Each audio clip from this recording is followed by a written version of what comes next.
Canis Wolfborn serves as a member of the Space Wolves chapter during the era Indomitus.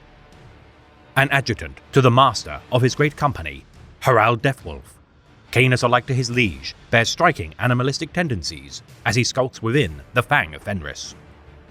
What passes for speech of this space marine heard is little more than articulate snarls and growls. Skjalls of the chapter proclaim that as a youth, Canis was raised by wolves. While the recruiters of the chapter task their aspirants to conduct the trial of the Lone Hunt, the candidate, known as Yorick the Giant, lay in wait within the Bladed Mountains until being set upon by Canis. His unconscious body dragged to the Fang by Canis as a family of Fenrisian wolves followed in tow. As Canis howled in triumph beneath the Aet's looming presence, Harald Deathwolf investigated the commotion.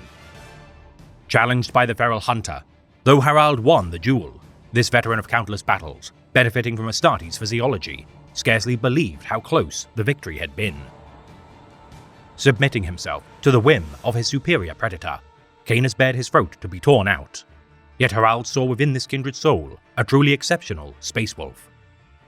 Mentoring Canis as his own protege, Harald Deathwolf has borne witness to a truly exceptional specimen of war. The wolf priest of the rout, believing him to bear the will of Fenris's primal essence due to being torn from his village of origin and being raised by a she-wolf. Ascending to the ranks of Harald's Wolfguard, the Soul Guardians, Canis Wolfborn, as he would be known forevermore, now rides into battle atop the monstrous Thunderwolf, Fangir. Unmatched in martial skill, honed from his training as a member of the rout, this tornado of blades and teeth rampages through entire squads of enemies within mere moments. Armed with a pair of lightning claws, his affinity with his companion of war and lupine reflexes have earned him a legendary reputation amongst his brethren.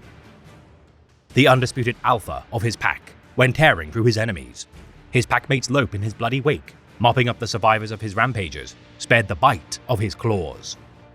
Courageous and loyal beyond question, Canis Wolfborn continues to fight by the side of the Deathwolf as his undisputed champion. Yet should Harald fall in battle, many question if such an otherwise exceptional warrior is fit to command the great company in his place.